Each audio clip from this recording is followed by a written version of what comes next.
என் பைக்லேயே பின்னாடி கத்தி வச்சுருந்தேன். எப்போவுமே ஒரு சேஃப்டிக்குன்னு சொல்லிட்டு ஒரு கத்தியான ஒன்று இருக்கும். அந்த கத்தியை எடுத்து அதை வச்சு ஜிபிஎஸ் உடைய பின்னாடி அந்த இதுவை உடச்சி கத்தியும் எடுத்துகிட்டு போயிட்டானுங்க, அதையும் எடுத்துகிட்டு போயிட்டானுங்க. போய்ட்டு வண்டி கீ ஸ்டார்ட் பண்ணுறது இங்கே ஏதோ ஒன்று இருந்தது காணுமே அப்படின்னு சொல்லிட்டு பார்த்துட்டு இருந்தால் தான் அட பாவீங்களா ஜிபிஎஸ் தூக்கிட்டானுங்க இவனுங்க. புனாம்பெனில் வந்து நான் ரோட்டில் போயிட்டு சாப்பிட்டுட்டு நடந்து வந்துட்டு இருக்கோம். ஃபோனை சைட்லேருந்து வந்து என் கையை இப்படி பிடிச்சிட்டான். ஃபோனை பிடிக்கிறதுக்கு என் கையை பிடிச்சிட்டான். பைக்கில் திருட வந்தவன் ஃபோனை இப்படி தூக்கி போட்டோம். அதுக்கப்புறம் அவனை பிடிக்க போய் அது ஒரு சீன் ஆச்சு. அதுக்கப்புறமா அங்கேருந்து அந்த அங்கோர்வாட் கோயில் போயிடணும். அங்கோர்வாட் கோயிலெல்லாம் வந்து இது வந்து நம்ம இந்தியன் தான் கட்டியிருக்காங்க அப்படின்னு சொல்ல விடக்கூடாது, சொல்ல விட மாட்டாங்க அவங்க நம்மள. உங்களையும் இந்த டிடிஎஃப் வாசனையும் கம்பேர் பண்ணுறது ரொம்ப அதிகமாக இருக்குது. நீங்கள் என்ன நினைக்கிறீங்க? ரீசெண்டாக இப்போ அஜீஸ் வந்து கடைக்கு சர்வீஸ் வந்திருந்தாப்புல, அப்போ நானும் வாசனும் ஃபோனில் பேசணும். நிறைய எப்படி நீங்கள் நல்லா இருக்கீங்களா, எல்லாம் சூப்பராக போயிட்டு இருக்கு அப்படின்னு சொல்லிட்டு நிறைய பிரச்சனைகள் கடந்து வரும்போது இப்போ நினைக்கிறேன் எவ்வளோ நம்மளுக்கே பார்க்கும்போது ஒரு பயனை எவ்வளோடா அடிப்பீங்க அப்படின்ற மாதிரி இருக்கு. இந்த மாதிரி வேர்ல்டில் ட்ராவல் பண்ணுறதுக்கும் போது நிறைய செலிபிரிட்டிஸ்கள் எல்லாம் ஆர்வம் இருக்குது. அந்த மாதிரி யாராவது கிட்ட பேசியிருக்கீங்களா? பேசியிருக்கேன் ப்ரோ, ஒரு சிலர்கிட்ட பேசியிருக்கேன். தலையாது உங்கள் சைடில் என்ன மெசேஜ் இருந்துச்சு அவர் சைடில் இருந்து உங்களுக்கு? இது மாதிரிலாம் யாரா பண்ணுறா, பைக் ஹெலிகாப்டர்லாம் தூக்கிட்டு போகிறாங்க, யாரா இவங்க அப்படின்ற மாதிரி தான் சொன்னாராம். ஏதோ சம்திங் கண்டிப்பாக ஒரு நாள் மீட் பண்ணி வந்து பேசணும் அப்படின்ற மாதிரி சொன்னார். நீங்கள் ட்ராவல் பண்ண ஒரு கண்ட்ரிலேருந்து இன்னொரு கண்ட்ரி ட்ராவல் பண்ணுறீங்க அப்படின்னா, இப்போ நம்ம வந்து ஒரு ஃப்ளைட்டில் போகிறோம், இல்லை ஒரு வேறு எந்த மோட்டில் போனாலும் நமக்கு அந்த செலவு என்னங்கிறது தெரிஞ்சிடும். ஆமாம், உங்களுக்கு கொஞ்சம் மிஸ்ட்ரியாகவே இருக்குது. எவ்வளோ ஒரு ஆவரேஜாக ஒரு பட்ஜெட்னா எவ்வளோ இருக்கும்? ஒரு கண்ட்ரி கிராஸ் பண்ணுறதுக்கு எவ்வளோ செலவாகும் உங்களுக்கு? 12 லட்ச ரூபா. 10 to 12. எல்லா இடத்துலையும் நீங்கள் டிஎன் பைக்கே ஓட்டுறீங்க அப்படின்னு சொல்கிறாங்க. அது பெரிய விஷயமா இருக்கும். அது ஒரு பெரிய அவரோட சாதனை அப்படிங்கிறாங்க. ஆமாம், நிறைய செலவு பண்ணி தான் அதை பண்ண வேண்டியிருக்கு. நிறைய செலவு ப்ரோ. கிட்டத்தட்ட நான் அது மாதிரி ஒரு 10 பைக் வாங்கிடலாம், 10-20 பைக் வாங்கிடலாம். ஏன் அப்புறம் அதே பண்ணணும்னு நினைக்கிறீங்க? நார்த்தில் வந்து ஆல்ரெடி பண்ணியிருக்காங்க ப்ரோ. ஆக்சுவலாக அவங்களாம் நம்ம ஊர்லேருந்து யாருமே, நம்ம சைட்லேருந்து யாருமே பண்ணதே கிடையாது. ஸோ நம்ம ஏன் பண்ணக்கூடாது? அதுவும் வந்து நம்ம தான் வந்து அவங்களாம் வந்து ஒரு 50 வயசு அந்த மாதிரி டைமில் அந்த பீரியடில் பண்ணாங்க. நம்ம ஏன் வந்து இப்பயே நம்ம பண்ணக்கூடாது? 50 வயசு 60 வயசில் நம்ம ரிட்டையர் ஆகிடலாம், ஃபேமிலியோட செட்டில் ஆகலாம், உலகத்தை ஃபுல்லாக நம்ம பைக்கில் சுற்றலாம், நம்ம டிஎன் ரேஸ் எடுத்துகிட்டு போகலாம் அப்படின்னு சொல்லிட்டு ஒரு பிளான். ப்ளஸ் வந்து என்னுடைய பைக்குடைய டாப் பாக்ஸில் பார்த்தீங்கன்னா தமிழுடைய எழுத்துக்கள் இருக்கும், அதெல்லாம் இருக்கும். அதெல்லாம் வந்து எனக்கு ஒரு பெருமை மாதிரி, என் மொழி தாண்டா அப்படின்ற மாதிரி ஒரு கெத்து மாதிரின்னு வச்சுக்கோங்களேன். அதனால தான் சார் டிஎனில் என்ன செலவானாலும் பரவாயில்ல, நம்ம டிஎனில் போய் பார்த்துக்கலாம், அங்கே போய் நம்ம ரெண்ட்டுக்கு எடுத்து ஓட்டுறது வேணாம் அப்படின்னு சொல்லிட்டு ஒரு முடிவு எடுத்தேன். இங்கேருந்து நீங்கள் கிளம்புறீங்க அப்படிங்கும்போது ஃபேமிலியெல்லாம் என்ன சொல்லுவாங்க? ஒரு பைக்கில் பையன் போகிறான் அப்படிங்கும்போது நிறையா பயம் இருக்கும். எங்கள் வீட்டை பொறுத்த வரைக்கும் டோட்டலாக டிஃப்ரெண்ட்டான ஒரு கான்செப்ட் ப்ரோ. ஸ்டார்டிங் ஸ்டேஜில் ரொம்ப பயந்துட்டு இருந்தாங்க அவங்களும். சரி என்ன பண்ண போகிறான் அது இதுன்னு சொல்லிட்டு. பட் ஒன்ஸ் நான் 12th ஃபெயிலில் நீங்கள் ஸ்டார்டிங்கில் மென்ஷன் பண்ணீங்களா, எதனா ஒரு பிரச்சனை வந்துட்டே இருக்கும். மாதத்துக்கு ஒரு 2 வாட்டியாச்சும் எங்கள் அம்மா ஸ்கூலுக்கு வந்துடுவாங்க, காலேஜஸ்க்கு வந்துடுவாங்க. இந்த மாதிரி ஒரு பிள்ளைய எதுக்கு பெற்றுருக்க அப்படின்ற மாதிரி வந்து திட்டிகிட்டே இருப்பாங்க. ஒன்ஸ் வந்து காலேஜில் நான் லடாக் ரைடு ஃபஸ்ட்டு ரைடு பண்ணும்போது எங்கள் டீனுக்கு வந்து எதுவுமே தெரியாது. நான் வந்து சும்மா போய் பர்மிஷன் மட்டும் வாங்கிட்டு வந்துட்டேன். அவருக்கு பர்மிஷன் கொடுக்கும்போது எதுவுமே தெரியாது. அதே டீன் தான் வந்து என்னை ஸ்டார்டிங்கில் வந்து எங்கள் அம்மா வந்து இது மாதிரி பிள்ளையெல்லாம் எதுக்கு பெற்றிருக்கா அப்படிங்கும்போது எங்கள் அம்மா கல்லேருந்து அழுகு வந்துச்சு.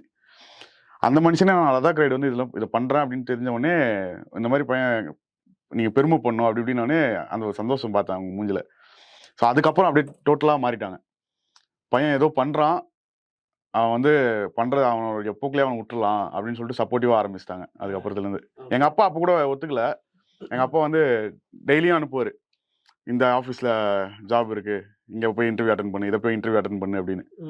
நானும் பண்ணுறேன் அது அப்படியே ஒரு லெவல் வர வரைக்கும் கொஞ்சம் அது மட்டும் தான் பிரச்சனையாக இருந்தது. இப்போலாம் எப்படி ஆயிடுச்சுன்னா, நீ வேர்ல்டு ரைட் பண்ணி முடிச்சதுக்கு அப்புறமா தான் வந்து நான் உங்கள் கல்யாண பேச்சே எடுப்போம் அப்படின்ற அளவுக்கு சப்போர்ட்டிவ் எங்கள் வீட்டில். இது எவ்வளோ கண்ட்ரி கவர் பண்ண நீங்கள்? இன்னும் கம்மி தான் ப்ரோ. இப்போ வந்து யூகேக்கு ஷிப் பண்ணிட்டேன் நான் பைக்கை. அடுத்து ஒரு 2 monthsல நான் இந்தியா வந்துடுவேன். பைக்கை இங்கேருந்து இந்தியாவிலேருந்து போன பைக்கு திரும்ப இந்தியாவுக்கு வந்துடும் 2 monthsல. என்னென்னமோ பண்ணுறீங்க, எனக்கு ஒன்றும் புரியவே. இந்தியாவுக்கு பைக் போயிடுச்சு நீங்கள் சொல்லுங்கள். இந்தியாவிலேருந்து நம்ம ஸ்டார்ட் பண்ணியிருக்கோம் ப்ரோ. மொத்தமாக உலகத்தை சுற்றிட்டு இப்போ யூஎஸில் இருக்குது பைக்கு. யூஎஸ்லேருந்து யூகே ஷிப் பண்ணிவிட்டு யூகேலேருந்து நான் யூரோப் வந்துட்டேன்னு வச்சுக்கோங்களேன். இந்தியாவுக்கு லேண்ட் பார்டர் வழியாக நான் வந்து என்னால் வந்துட முடியும். யூரோப்பு, அதுக்கப்புறமா வந்து கீழே கொஞ்சம் ஆப்பிரிக்காவில் கொஞ்சம் கண்ட்ரிஸ், அதுக்கப்புறம் ஆப்கானிஸ்தான். ஃப்ளைட்டில் போயிடுவீங்க.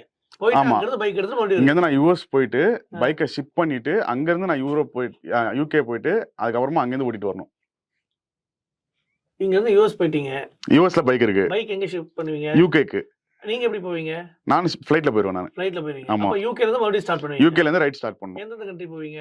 யூகேல இருந்து யூரோப் வந்துட்டு அதுக்கப்புறமா கீழே ஆப்பிரிக்கால மொராக்கோ, அப்புறம் வந்து லிபியா, இந்த சைட்லாம் வந்துட்டு ஈஜிப்ட், அப்படியே ஈஜிப்ட்ல இருந்து இந்த பக்கம் ஆப்கானிஸ்தான், ஈரான் அந்த சைடு வந்து ரைட் பண்ணிட்டு. ஆப்கானிஸ்தான், ஈரான்லாம் போனோம்னா கார்ல போறவங்க ஃப்ளைட்ல போறவங்களே தெரிக்கிறாங்களே, எப்படி போவீங்க பைக்? அதெல்லாம் வந்து பைக்கர்ஸ் எங்க போனாலுமே சர்வைவ் ஆயிருவோம் ப்ரோ. அது எப்படின்னு சொல்லுங்க. எனக்கு பிரச்சனை மோஸ்ட்லி அதிசயமா பார்ப்பாங்க நம்ம. சில இடத்துல வந்து நீங்க அந்த ஒரு திருட்டுத்தனம் அதெல்லாமே இருக்கும்.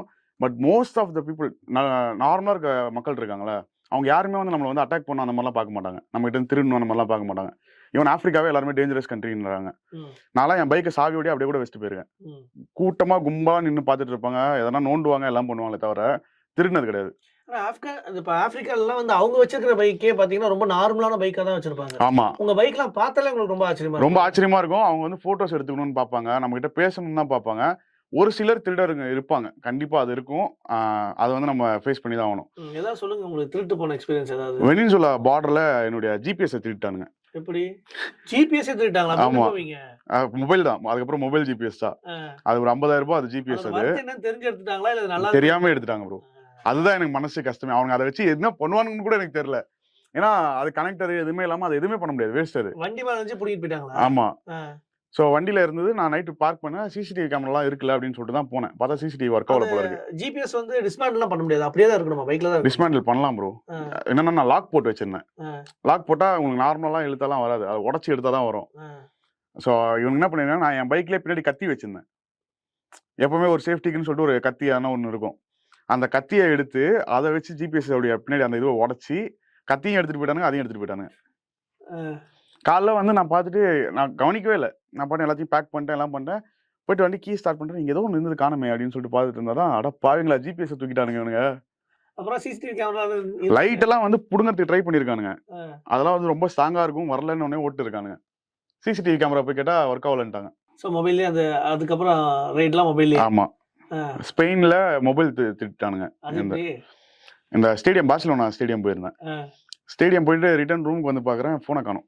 பிக் பாக்கெட்டா? ஆமா, உங்களுக்கு தெரியவே இல்லை? எனக்கு தெரியவே இல்லை. ரூமுக்கு வர வரைக்கும் எனக்கு தெரியல. அது ஆக்சுவலா செகண்டரி போன். அது இது ஐபோன் தான் வச்சிருந்தேன் செகண்டரி போனா.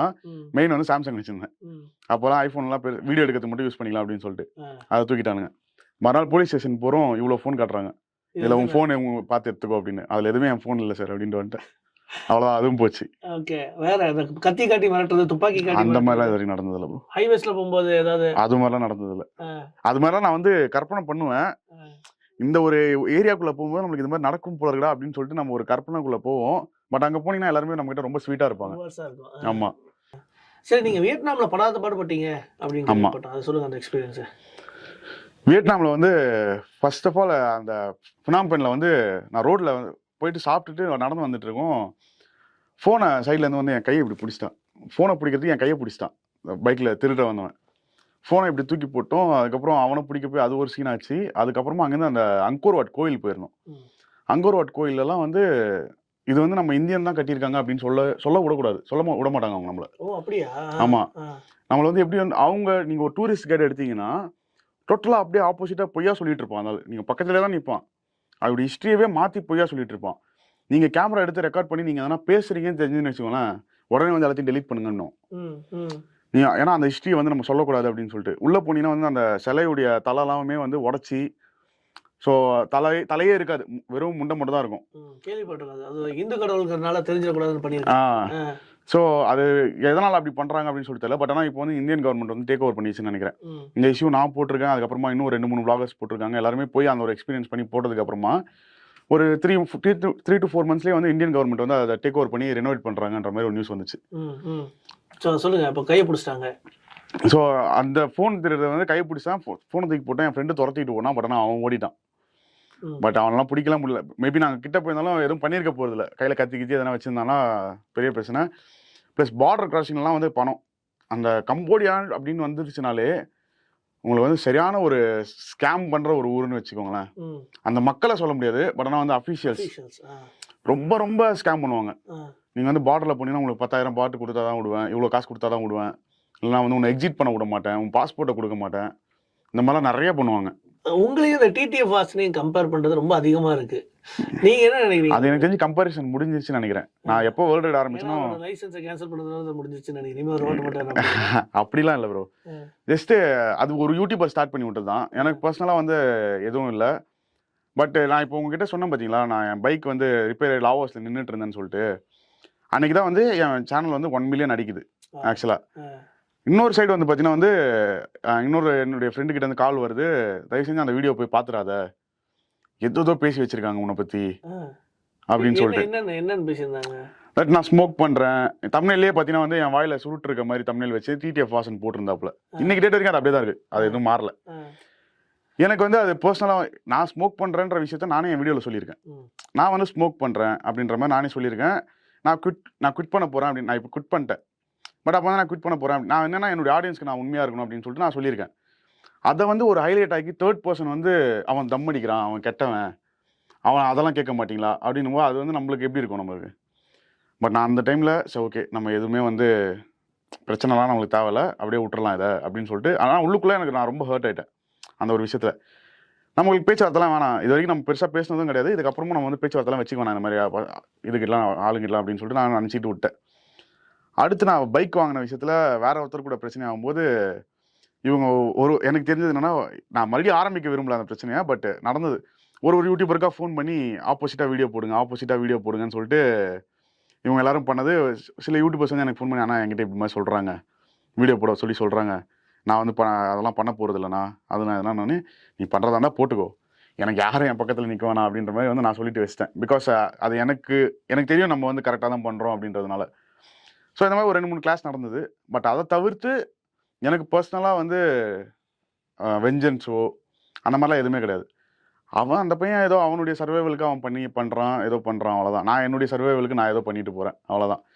இது வந்து ஏதோ ஒரு யூடியூபர் கொளுத்தி விட்டது இன்னைக்கு டேட் வரைக்கும் அது அப்படியே எந்த இன்டர்வியூ பண்ணாலும் அந்த கொஸ்டின் இல்லாமல் இருக்காது. இல்லை, ஏன்னா உங்களை பற்றி போட்டோம்னாலே ஐ ஸ்டாண்ட் வித் செரி விளாக்ஸ் அப்படிங்கிற ஹேஷ்டேக் வந்து ரொம்ப எல்லாரும் வீடியோவாக போட்டுருந்தாங்க அந்த டைம். ஆமாம், அந்த டைமில் போட்டுருந்தாங்க. இப்போ நான் வந்து ஐ ஸ்டாண்ட் வித் செரி விளாக்ஸ் போது என்ன அது இஷ்யூ என்ன, அதுக்கப்புறம் கடைசியாக எங்கே முடிச்சிங்க அப்படின்னு தெரிஞ்சுக்கணும்னு ஆசைப்பட்டேன். மோஸ்ட்லி அது அப்படியே முடிஞ்சு ப்ரோ. அவங்களும் வந்து எதுவும் பேசல, அதுக்கப்புறமா நானும் வந்து எதுவும் பேசிக்கல. என்னன்னா வந்து நடுவில் கொஞ்சம் சில்லறைங்களாம் வந்து நடுவில் வந்து பேசினாங்க. அவங்களால மட்டும் தான் வந்து பெருசாச்சுன்னு நினைக்கிறேன். எனக்கு தெரிஞ்சு மேபி இந்த வீடியோ பார்த்தா இப்போ டிடிஎஃப் வாசன் வந்து கொஞ்சம் இல்ல நாங்க பேசணும் அந்த மாதிரி ஒரு நம்பிக்கை எனக்கு இருக்கு. இல்ல நாங்க பேசணும். ரீசெண்டா இப்போ அஜீஸ் வந்து கடைக்கு சர்வீஸ் வந்திருந்தாப்ல, அப்ப நானும் வாசனும் போன்ல பேசணும். நிறைய எப்படி நீங்க நல்லா இருக்கீங்களா, எல்லாம் சூப்பரா போயிட்டு இருக்கு அப்படின்னு சொல்லிட்டு பேசணும். நிறைய பிரச்சனைகள் கடந்து வரும்போது இப்ப புரிஞ்சுக்கணும்னு நினைக்கிறேன். எவ்வளவு நம்மளுக்கே பாக்கும்போது ஒரு பையனை எவ்வளவுடா அடிப்பீங்க அப்படின்ற மாதிரி இருக்கு. ஆமா, எவ்வளவு கஷ்டப்பட்டு வந்த பையன். ஆமா, சம்பந்தம் இல்லாத விஷயத்துல வரும்போது ஆமா அதுதான் இப்ப ஆரம்பத்துல பண்ணும்போதுனா இப்போ அந்த மெச்சூரிட்டி வரும்போது ஓகே மேபி இல்ல ப்ரோ. அது சில விஷயங்கள்லாம் வந்து நம்மளே அறியாம நம்ம வந்து யூடியூப் வீடியோல போட்டுருவோம். அது வந்து ஒரு அவ்வளோ பெரிய ஒரு அஃபென்ஸா வந்து கிரியேட் ஆகுமா அப்படின்னு சொல்லி நம்ம யோசிச்சிருக்க கூட மாட்டோம். ஃபார் எக்ஸாம்பிள் வந்து இப்போ அந்த ஃபோன்ல பேசின இஷ்யூலாம் வந்து அதெல்லாம் வந்து ரொம்ப டூ மச் ஆக்சுவலா. அதெல்லாம் யார் பண்ணல, ஒரு சிக்னல்ல 100 பேர் பண்றாங்க எல்லாம். இது அது வந்து ஒரு தெரியாம போட்ட ஒரு விஷயம், யாரையும் வந்து இன்ஃப்ளூயன்ஸ் பண்ணு போட்டு அது மாதிரி வந்து நிறைய விஷயங்கள் பார்க்கும்போது நம்மளுக்கே வந்து கஷ்டமா இருக்கும். என்னடா இது இப்படி போட்டு அடிக்கிறீங்களா பாவம் அந்த பையனை அப்படின்னு. ஒரு ஊர்ல இருந்து சாதாரணமா கிளம்பி வந்து இந்த மாதிரி ஒரு பெரிய ஆடியன்ஸ் பிடிக்கிறதுங்கிறது சாதாரண விஷயம் கிடையாது. அது ஆக்சுவலா வளர விடலனாலும் இந்த மாதிரி விஷயங்கள் இந்த மாதிரி ஆமா இந்த மாதிரி பண்ணாம தான் கொஞ்சம் அவங்க ஏதோ அவங்களுடைய சர்வைவலுக்கு பண்றாங்க. எல்லாருமே ஒரு சர்வைவல் தானே ப்ரோ. எல்லாருமே வந்து எதனா ஒன்று பண்ணணும், ஒன்று ஃபேம் வேணும், இல்லைனா வந்து மணி வேணும், எதனா ஒரு சர்வைவல் ஒரு இதுக்காக தான் வந்து பண்றோம் நம்ம end of the day. So அது வந்து இந்த மாதிரிலாம் வந்து சிம்பிளாக சொல்லணும்னா நான் எதுவுமே பண்ணல. ஒரு ட்ரோன் ஃப்ளை பண்ணேன். எனக்கு நடந்ததுக்கு அப்புறம் தான் வந்து எனக்கு ரியலைஸ் ஆச்சு அந்த வாசன் வந்து என்னென்ன கோத்ரூ பண்ணியிருப்பான் அப்படின்றது. ஒரு ட்ரோன் ஃப்ளை பண்ண ஊட்டியில் போயிட்டு அதுக்கு வந்து ஒரு கேஸ் போட்டாங்க. கேஸ் போட்டு இது மாதிரி வந்து ரிசர்வ் ஃபாரஸ்ட்டில் வந்து ட்ரோன் ஃப்ளை பண்ணிங்க. அதே ரிசர்வ் ஃபாரஸ்ட்டில் உட்காந்து மீன் பிடிச்சிட்டு இருக்காங்க அந்த பான்லேயே தான். லோக்கல்ஸ் வந்து நம்மளை கூப்பிட்டு போனாங்க. கூப்பிட்டு போயிட்டு நம்ம என்ன காமிச்சிட்டோம், அங்கே இருக்க நேச்சரை காமிச்சோம். நீங்க வீடியோவும் காட்டுறீங்க தான் காமிச்சோம். ஆமா, நாங்க வந்து நேச்சரை காமிக்கிறோம், நாங்க வந்து நேச்சரை தான் ப்ரொமோட் பண்றோம். நம்ம எதுவுமே வந்து தப்பாலாம் அவங்க என்ன சொல்றாங்கன்னா, நீங்க வந்து போச்சர்ஸ்க்கு வந்து வழிவகுத்து கொடுத்துட்டீங்க, இப்படிதான் இருக்கும்னு காமிச்சிட்டீங்க. அந்த ட்ரோன் ஷாட்ல பாத்தீங்கன்னா ஒரு அப் இப்படி போயிருக்கும், ஒரு டவுன் இப்படி வந்திருக்கும், பச்சை பசேல்னு மட்டும் தான் தெரிஞ்சிருக்கும், அந்த லேக் மட்டும் தான் தெரிஞ்சிருக்கும், வேற எதுவுமே தெரிஞ்சிருக்காது. சரி ஓகே, தப்பு, அது வந்து ரிசர்வ் ஃபாரஸ்ட். ஆனா எனக்கு தெரியாது அது ரிசர்வ் ஃபாரஸ்ட்னு தெரியாது. லோக்கல்ல இருக்கவங்க கூட்டு போனது நான் பண்ணிட்டேன், வீடியோ எடுத்துட்டேன், போட்டேன். அங்கே போனேன், ஃபைன் பே பண்ண சொன்னாங்க. ஓகே, ஃபைனும் பே பண்ணிட்டேன். ஃபைன் பே பண்ணிவிட்டு நான் வெளியே வந்ததுக்கப்புறமா வந்து மீடியா 5 நிமிஷத்தில் வந்துட்டாங்க அங்கே. அவர் என்ன சொன்னாங்க, அங்கே இருக்க டிஎஃப்ஓ வந்து என்ன சொன்னார்னா, ஃபைன்லாம் வந்து எங்களுக்குமே வந்து இது இல்லை, பட் ஆனால் வந்து உங்களை வச்சு நாங்கள் ஒரு எக்ஸாம்பிள் செட் பண்ணோம், அடுத்து யாரும் இந்த மாதிரி பண்ணக்கூடாதுன்றதுக்காக அப்படின்னா. ஓகே கரெக்டு தான் அது அப்படின்ற மாதிரி. ஓகே நான் ஃபைன் பே பண்ணிடுறேன் சார் அப்படின்னு சொல்லிட்டு நான் ஃபைன் பே பண்ணிட்டேன். வெளியே வந்து மீடியா கிட்ட இதுதான் நடந்துச்சுன்னு சொல்கிறேன். மறுநாள் நியூஸில் பார்க்குறேன், எல்லாத்தையும் பார்க்குறேன். காட்டுக்குள் சென்று ஏதோ அட்டுழியம் பண்ண யூடியூபர், காட்டுக்குள் வனவிலங்குகளுக்கு தொந்தரவு கொடுத்த யூடியூபர், அந்த மாதிரிலாம் வந்து போட்டிருக்காங்க. நான் சொன்ன விஷயத்தையும் எதுவுமே போடல. அவங்க இஷ்டத்துக்கு என்னமோ போட்டிருக்காங்க. அதை பார்த்தோன்னே பாருங்களா என்னடா இது அப்படின்ற மாதிரி இருந்தது எனக்கு. ஏன்னா நம்ம அந்த ஒரு லைம் லைட்டுக்குள்ளே போகாத வரைக்கும் நல்லது தான். இப்போ சொன்னாங்க அன்ரேட்டடாக இருக்காங்க அப்படின்னு. அந்த அன்ரேட்டடாகவே இருந்தாலும் பரவாயில்ல, நான் இதுலேயே பொழைச்சிக்கிறேன். என்னைய வந்து அந்த மாதிரி ரொம்ப தூக்கி விட்டு லாஸ்ட்ல போட்டு சாத்திடுவாங்கன்றதுனால நம்ம இப்படியே இருந்துடலாம்ன்ற மாதிரி ஒரு இது இருக்கு. இருக்கிற மாதிரி தெரியல எனக்கு. நல்லா ரெஜிஸ்டர் ஆயிருக்கீங்க. பட் ஆனா ஆக்சுவலி சொல்லணும்னா உங்களுக்கு வந்து அப்ராட்ல இதுவே நிறைய ஃபேன்ஸ் இருக்காங்க. இங்கே கம்பேர் பண்ணும்போது அப்படிங்கிறாங்க. இல்ல ப்ரோ, நிறைய பேர் என்னன்னா மோஸ்ட்லி எப்படி சொல்றது, வீடியோஸ் பார்க்குறவங்க எல்லாருமே ஒர்க்கிங் பீப்புள்ஸ். ஸோ நிறைய பேர் என்ன நினச்சிக்கிறாங்கன்னா, நம்ம வீடியோஸ் போடும்போது வியூஸ் வரலன்னா வந்து ஓகே அவ்வளோதான்டா முடிஞ்சிடா, வியூஸ் வரல. ஆனால் வந்து நிறைய பேர் தெரிய மாட்டேங்குது வியூஸ்க்கும் நம்மள இதுக்கும் ஃபேமுக்கும் மேட்ரே இல்லை அப்படின்றது. வீடியோஸ் வந்து நிறைய பேர் பார்க்காம இருக்கலாம். இப்போ நிறைய பேர் நம்மளை மீட் பண்ணுறவங்களாம் சொல்கிறது என்னன்னா, ப்ரோ உங்கள் வீடியோஸ் லாஸ்ட் ஒரு 2-3 வீடியோஸ் பார்க்க முடியல ப்ரோ, ஒர்க் விஷயமா பிஸி ஆகிட்டேன் அப்படின்னுவாங்க. பட் இருந்தாலும் வந்து அவங்களுக்கு நம்மளுக்கு தெரியுதுல்ல, அந்த ஒரு ரெக்கக்னைசேஷன் தான் நம்மளுக்கு மேட்ரு. இப்படி ஒருத்தன் பண்ணுறான்றது எனக்கு தெரியணும். நான் ஏன்னா வந்து யூடியூப்ல வர காசை வச்சு இந்த ரைட்லாம் பண்ண முடியாது. அதான் நான் கேட்கணும்னு இருந்தேன். யூடியூப்ல வர காசை வச்சு இந்த ரைட்லாம் பண்ண முடியாது. எனக்கு அதுலேருந்து வர ரெவன்யூ வந்து ஒரு பெரிய ஒரு சோர்ஸ் ஆஃப் இன்கமும் கிடையாது எனக்கு. எனக்கு என்னன்னா வந்து நிறைய பேருக்கு தெரியணும், நிறைய பேர் வந்து இது மாதிரி வந்து ட்ராவல் பண்ணணும், இல்லைன்னா நிறைய பேர் வந்து நம்மளை பார்த்து வந்து நம்ம ஊரில் ஒருத்தன் இப்படி பண்ணுறான்னு ப்ரௌடாக ஃபீல் பண்ணணும். அதுதான் எனக்கு நான் வந்து யோசிக்கிற விஷயம். சரி, இப்போ ஒரு டிராவல் பண்றவங்க பேக் பேக்கர்ஸ்லாம் பாத்தீங்கன்னா அவங்க பட்ஜெட்ல டிராவல் பண்றாங்க. ரெவன்யூ ஏதோ ஜெனரேட் பண்ணா டிராவல் பண்ண காசு எடுத்துடலாம் அப்படின்னு சொல்றாங்க. ஆமா, நீங்க உங்க டிராவலே பயங்கர எக்ஸ்பென்சிவா தான் இருக்கு. யூடியூப்ல இருந்து வர ரெவன்யூ வச்சு இதை எப்படி மேனேஜ் பண்றீங்க? என்ன பண்ண முடியும்? ப்ரோ மொத்தமா ரிட்டர்ன் வீட்டுக்கு வரும்போது நான் 0 பேலன்ஸ்ல தான் வருவேன். ஆமா, பேங்க்ரப்ட் தான் ஃபுல்லா. இருக்கிற காசு எல்லாமே ரைடு தான். ரைட்ல செலவு பண்ணி ரிட்டர்ன் வீட்டுக்கு வந்தோமா, உட்காந்தோமா, எதனா வந்து ஒரு தெரிஞ்ச வேலையெல்லாம் பார்த்தோமா, மறுபடியும் காசு கொஞ்சம் சம்பாரிச்சோமா, மறுபடியும் போய் ரைட் பண்ணோமா. சம்பாரிச்சதுக்கு அப்புறம் தான் ரைட் போவீங்களே தவிர ரைட் சம்பாதிக்க முடியாது. ரைட்ல எல்லாம் சம்பாதிக்க முடியாது. அந்த வீடியோஸ்ல வராது, வர மாட்டேங்குது. நம்ம ஊர் நம்ம மொழியில பண்றதுனால வர மாட்டேங்குது. நான் இதுவே வந்து தெலுங்குலயோ இல்லைனா வந்து ஹிந்திலயோ நான் பண்ணியிருந்தேன்னா, எக்ஸாம்பிள் சொன்னேன்னா இது வந்து கம்பேரிசனா சொல்லலை. பட் நானும் என் கோரைடர் வந்து தெலுங்குல வீடியோஸ் போடுறவர். நாங்கள் இந்த ரைடை ஸ்டார்ட் பண்ணும்போது அவருக்கு வந்து 1 million subscribers, 800K 900K subscribers நம்ம 1.4 million நம்ம இருந்தது. எனக்கு 700K சப்ஸ்கிரைபர்ஸ் இருந்தது. நான் இந்த ஒரு லாஸ்ட் 3 yearsல 1.4 million வரைக்கும் வந்திருக்கேன். அவருக்கு வந்து 4.5 million வரைக்கும் போயிருக்கு. 2 பேரும் எவ்ரிடே ஒரே ரைடு தான் போகிறோம். நான் எடுக்கிற அதே ட்ரோன் ஷாட் தான் அவனுடைய வீடியோஸ்லையும் வந்து போடுறான். லாங்குவேஜ் மட்டும் தான் வேறு. ஸோ அப்போ ஆடியன்ஸுடைய டேஸ்ட் தான் மேட்டர். அவங்க வந்து தெலுங்கு பேசுற பீப்புள் வந்து வேர்ல்ட்லயே ரொம்ப அதிகம்ங்கிறது ஒரு காரணமா இருக்கலாம். மேபி அது கூட இருக்கலாம். ஆமா, தெலுங்கு. பட் ஆனால் நீங்க தெலுங்கு ஆந்திரா சைட்லாம் போனீங்கன்னா ஒரு பைக்கரா நீங்க வந்து ஒரு விளாகரா இருக்க வேணா, நீங்க வந்து அவங்களுக்கு தெரிஞ்சவங்களா இருக்க வேணா, ஃபேமஸா இருக்க வேணா, எதுவுமே வேணாம். ஒரு பைக்கரா நீங்க போனீங்கனாலே உங்களை ஒரு 10 பேர் போட்டோ எடுப்பாங்க. அந்த கிரேஸ் நிறைய இருக்கு அவங்களுக்கு. ஸோ இப்போ நார்த்தில் போனோம்னா நம்மளுக்கு வந்து ஆடியன்ஸ் அதிகம். எனக்கு ஹிந்தி தெரியும், தெலுங்கும் தெரியும். நான் இப்போ வரைக்கும் அதை பண்ணாம இருக்கிறது என்ன ரீசன்னா, என் மொழியில இருந்து தான் நான் பண்ணுவேன். எனக்கு அது நான் அடி வாங்கினாலும் சரி, என்ன ஆனாலும் சரிடா, என் மொழியில இருந்தா நான் பண்ணுவேன், நீ நானா பண்ணிக்கோங்க அப்படின்ற ஒரு ஃபீல். அவ்வளவுதான். இந்த மாதிரி வேர்ல்ட்ல டிராவல் பண்றதுங்கும் போது நிறைய செலிபிரிட்டிஸ்கள் எல்லாம் ஆர்வம் இருக்கு. அந்த மாதிரி யாராவது ஒருத்தங்க கிட்ட பேசியிருக்கீங்களா? ஏதாவது நடந்திருக்கு அந்த மாதிரிலாம்? பேசியிருக்கேன் ப்ரோ, ஒரு சிலர்கிட்ட பேசியிருக்கேன். பட் வெளியே சொல்ல வேணாம். ஸோ அவங்களாம் வந்து அதான் நம்மளுக்கு நார்மலாக வந்து சப்போர்ட்டிவாக மெசேஜ் பண்ணுறது தான். இந்த மாதிரி வந்து எதனா ஒரு இஷ்யூஸ் வருமோ அந்த மாதிரி டைமில் வந்து அவங்களுடைய சப்போர்ட் காமிக்கிறதுக்காக மெசேஜ் பண்ணது தான். சினிமா ப்ராப்ளம்லாம் இருக்காங்களா அதில்? ஒரு 2-3 பேர் இருக்காங்க. ஸோ அவங்ககிட்ட பேசுனது தான். யாரெல்லாம் சொல்ல மாட்டீங்களா? சொல்லக்கூடாதுன்னு சொல்லியிருக்காங்களா இல்லை நீங்களா சொல்கிறது? இல்லை ப்ரோ, நானா சொல்கிறது இல்லை பெருசா. இல்லை ப்ரோ, அது வந்து அவங்க நம்ம கிட்ட வந்து சொல்லியிருக்காங்க. அது வேற நம்ம வந்து வெளியே வேற பெருமையாக சொல்லிக்கிட்டு எல்லாத்துக்கும் தெரிஞ்ச மாதிரி ப்ராப்ளம். இன்னும் ஒரு 2 நிமிஷம் பேசினா யாருன்னு சொல்லிடுவீங்கன்னு நினைக்கிறேன். இல்லை ப்ரோ. ஓகே, ஆனால் பார்த்துருக்கீங்க? இல்ல, இன்னும் மீட் பண்ணல. மேபி மீட் பண்ணுவோம் ப்ரோ. அப்படியா? ஆமா. ஓகே, தலையா அது? சரி, அடுத்த क्वेश्चनக்கு போலாம் ப்ரோ. நிஜமா பாத்தீங்களா ப்ரோ? இல்ல ப்ரோ, இன்னும் பார்க்கல ப்ரோ. என்ன மெசேஜ் பண்ணாரு? அவர்கிட்ட நான் பேசவே இல்லை ப்ரோ. நான் அவர்கிட்ட பேசணும்னு சொல்லவே இல்லையே. சரி, ஓகே. நான் வேற செலிபிரிட்டிஸ் தான் சொன்னேன். அவர்கிட்ட இருந்து வேற ஒருத்தர் மூலியமா எனக்கு மெசேஜ் வந்தது. என்னன்னு? ஆனா நீங்க பண்ணதெல்லாம் பாக்குறாரு. எல்லாமே பாத்துருக்காரு. எல்லாமே இந்த பைக் வந்து நான் ஹெலிகாப்டர் லிஃப்ட் பண்ணது எல்லாமே பாத்துருக்காரு. கொஞ்சம் இன்ட்ரெஸ்ட் ஜாஸ்திங்கனால கண்டிப்பா இந்த மாதிரி விஷயத்தை சப்போர்ட் ஆமா ஆமா. சோ பாத்துருக்காரு. நான் இப்ப கூட இப்போ வேற ஒரு ஊர்ல இருக்கு, வேற கண்ட்ரில இருக்காரு ஷூட்ல. சோ மேபி வந்ததுக்கு அப்புறமா வந்து மீட் பண்றதுக்கான வாய்ப்பு இருந்தா இருக்கும்னு நினைக்கிறேன். ஓகே. சோ என்ன பர்சனலா டேக் கேர் அந்த மாதிரி ஏதாவது? ஜஸ்ட் அவர்கிட்ட போயிட்டு ஒரு ஹாய் சொல்லிட்டு. உங்க சைடுல என்ன மெசேஜ் வந்துச்சு அவர் சைடுல இருந்து உங்களுக்கு? இது மாதிரிலாம் யாரா பண்றா, பைக் ஹெலிகாப்டர்லாம் தூக்கிட்டு போறாங்க, யாரா இவனுங்க அப்படின்ற மாதிரி தான் சொன்னாராம். ஏதோ சம்திங் கண்டிப்பா ஒரு நாள் மீட் பண்ணணும், மீட் பண்ணி வந்து பேசணும் அப்படின்ற மாதிரி சொன்னாராம். ஸோ அந்த டைம்ல வந்து நான் ரைட்ல இருந்தேன். ஸோ இந்த ரைடுக்கு அவங்க ஒரு டீம் ஆர்கனைஸ் பண்ணினாங்க ரைடு. அந்த ரைடுக்கும் கூப்பிட்டாங்க. பட் என்னால வர முடியல. ஒரு டீம் வச்சிருக்காருல. ஆமா, வீனஸ் மோட்டார் சைக்கிள்ஸ்னு சொல்லிட்டு. ஸோ அது கூப்பிட்டாங்க, பட் என்னால் அந்த டைமில் வர முடியல அங்கேருந்து. நீங்களும் சேர்ந்து ட்ராவல் பண்ணுங்கண்ணா. அந்த ரைடு கனெக்ட் பண்ணுறோம், நீங்களும் வந்து ரைட் பண்ணுறதா இருந்தால் பண்ணுங்க அப்படின்ற மாதிரி சொன்னாங்க. பட் வர முடியல. அது ஓகே, நெக்ஸ்ட் டைம் அதுவும் பிளான் இருக்கும்னு நினைக்கிறேன்ல. மேபி இருக்கலாம். அதில் பண்ணீங்கன்னா இன்னொரு பயங்கரமான ரீச் பற்றி இல்லை, ஒரு பயங்கர இல்லை எக்ஸ்பீரியன்ஸ். ப்ரோ, எனக்கு அவர் கூட நான் என்ன சொன்னேன்னா, எனக்கு ஃபோட்டோ கூட வேணாம் அவர் கூட. ஜஸ்ட் வந்து நம்ம நார்மலாக போய் பேசி அவர்கிட்ட வந்து அந்த ஒரு லைஃப் எக்ஸ்பீரியன்ஸ் இருக்குல்ல, அவர் நிறைய ஏன்னா பண்றாரு. அந்த வே அவர் ட்ரீட் பண்ணுற விஷயம் இருக்குல்ல, அந்த லைஃபை, அது வந்து எனக்கெல்லாம் வந்து ரொம்ப ஒரு பெரிய இன்ஸ்பிரேஷன். ஸோ அவர் ஹேண்டில் பண்ணுற விதம் எல்லாமே. ஸோ அதெல்லாம் வந்து கொஞ்ச நேரம் பேசினாலே நம்மளுக்கு அந்த ஒரு வைப் வந்துடும் நம்மளுக்கும். ரெண்டாவது உங்களை மாதிரி நபர்கள்ட்ட அவர் நிறைய பேசுவாருன்னு நினைக்கிறேன். ஏன்னா அவருக்கும் Maybe. Common interest. ஆமா. அவர் என்ன பைக் வச்சிருக்காரு? இப்போ வந்து BMW ல நான் வச்சிருக்க அதே பைக் தான் வச்சிருக்காரு. அவரது பழைய மாடலு, என்ன வந்து புது மாடல் அதில். ஸோ அதுக்கப்புறமா வந்து GT 1000 சம்திங் ஏதோ ஒன்று வச்சிருக்காரு, BMWலயே GT. இன்னும் நிறைய பைக்ஸ் இருக்கு, டுக்காட்டிலாம் வச்சிருக்காருன்னு நினைக்கிறேன், பணிகள்லாம். பட் மோஸ்ட்லி அவரை நீங்கள் டூரிங்கில் பார்த்தீங்கன்னா 1250 GS BMW. நீங்க ரெண்டு அதே பைக் தான் வச்சிருக்கீங்க. ஆமாம், 2 பேரும் அதே பைக் தான் வச்சிருக்கோம். ஓகே, அப்போ உங்கள்கிட்ட நிறைய காமன் பாயிண்ட்ஸ் இருக்கு ஷேர் ஆமா. பண்ணிக்கிறதுக்கு.